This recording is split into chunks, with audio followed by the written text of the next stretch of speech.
Bien-aimés frères et sœurs,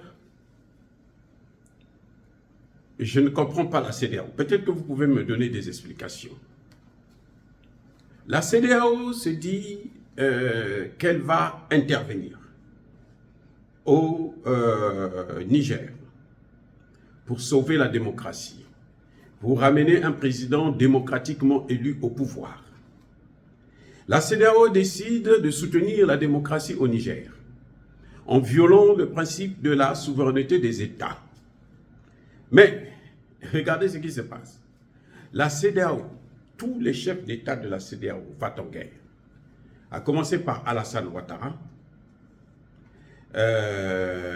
Macky Sall, Patrice Talon et même Tinubu ne consultent pas leur parlement pour voir quelle est la position de leurs États, de leur peuple, si les peuples sont d'accord qu'ils puissent partir faire la guerre dans un État souverain, qui, par ailleurs, a des liens très étroits avec le Niger, puisqu'on retrouve les mêmes peuples au Niger, au Nigeria, au Niger, au Bénin, au Niger, en Côte d'Ivoire. Vous savez, c'est quand même hallucinant. Il n'y a qu'en Afrique qu'on trouve des gens aussi contradictoires et ridicules. Ah oui, contradictoires et ridicules.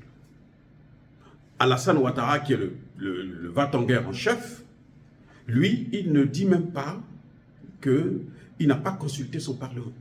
Il veut aller directement.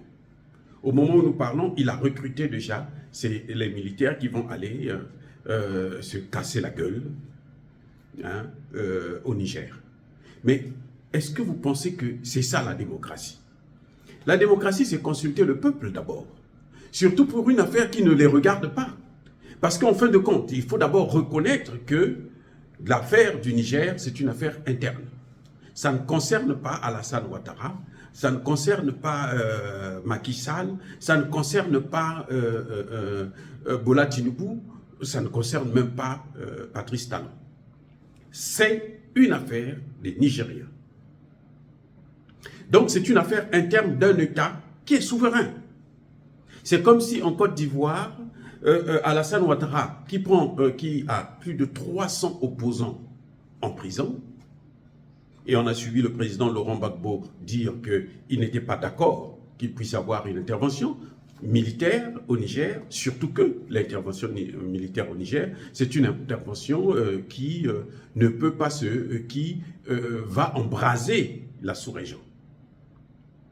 On a vu les Nations Unies qui ont carrément dit que nous ne voulons même pas des sanctions. Les Nations Unies sont allées même plus loin que d'autres pays comme, plutôt d'autres institutions comme l'Union africaine.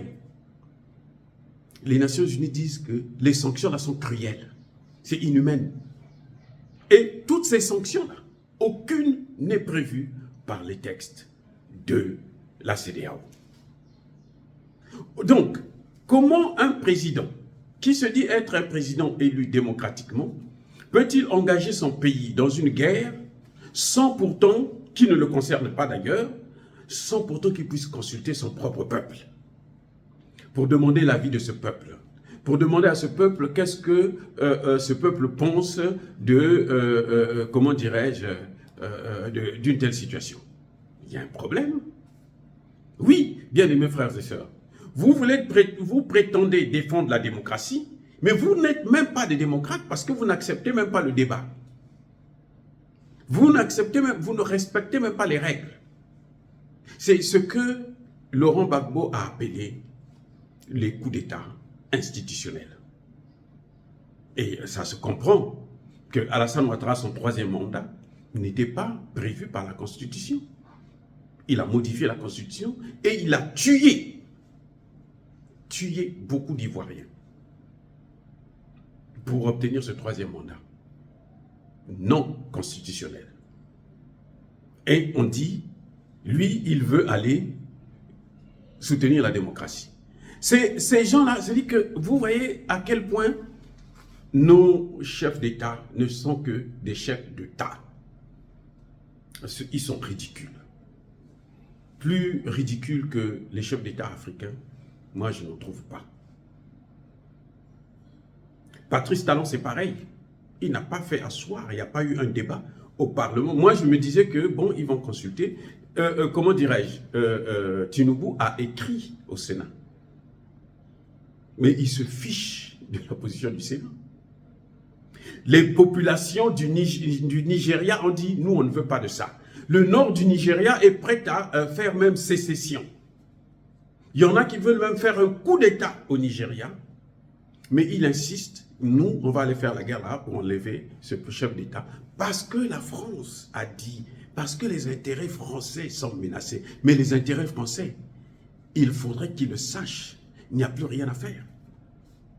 Macky Sall a des problèmes avec Ousmane Sonko. Qu'il n'arrive un opposant qu'il est en train de persécuter. Et lui, il se dit, non, moi, je vais aller instaurer la démocratie chez l'autre. Mais la Bible a été claire. Avant d'enlever la paille dans l'œil de l'autre, regarde d'abord ton propre œil. Enlève ce qu'il y a dans ton propre œil. Alassane Ouattara a empêché, a sorti Laurent Gbagbo de la liste électorale. De façon injuste et injustifiée.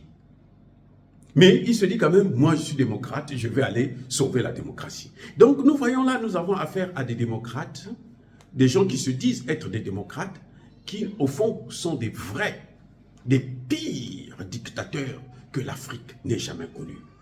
Nous avons connu que, nous avons su que Houphouët-Boigny était un tordu, hein, ainsi que Senghor, qu'ils ont pris l'Afrique, ils ont mis dans les mains de De Gaulle. Mais en tout cas, ils le faisaient parce qu'il n'y avait pas la démocratie. Parce qu'ils avaient un certain nombre de pouvoirs, ils ont préservé leurs intérêts. Mais ici, là, ils se disent que nous sommes des démocrates. Mais ils ne respectent pas leur propre constitution, leurs propres institutions. Mais le coup d'État, c'est quoi? Le coup d'État, c'est la violation des institutions. C'est mettre fin à des institutions. Ce n'est pas mettre fin à Bazoum, c'est mettre fin à l'institution présidentielle, mettre fin à l'institution parlementaire, mettre fin à l'institution judiciaire, ou encore prendre le contrôle de toutes ces institutions. C'est ça qu'on appelle un coup d'État. Ce qui revient à dire que ceux qui veulent aller combattre au Burkina, plutôt au Niger, soi-disant pour sauver la démocratie, eux-mêmes sont en train de faire un simple coup d'État contre leurs propres institutions parce qu'ils ne respectent pas les textes. Dire cela, c'est inciter à la haine ou à la violence? Non. Encore une fois, bien-aimés frères et sœurs, Yaba Kolerve, Yamalembe, soyez bénis. Je persiste et je signe. Soyez abondamment bénis par le Dieu des Kémites et par nos ancêtres angélisés. Mais que tous ceux qui persécutent le continent africain, tous ceux qui le pillent et le déstabilisent, qu'ils soient noirs, blancs, chinois, arabes, indiens, qui qu'ils soient punis, maudits, foudroyés, neutralisés, écrasés, effacés par ce Dieu des Kémites et par nos ancêtres angélisés. Vive l'Afrique éternelle, j'ai dit et j'assume.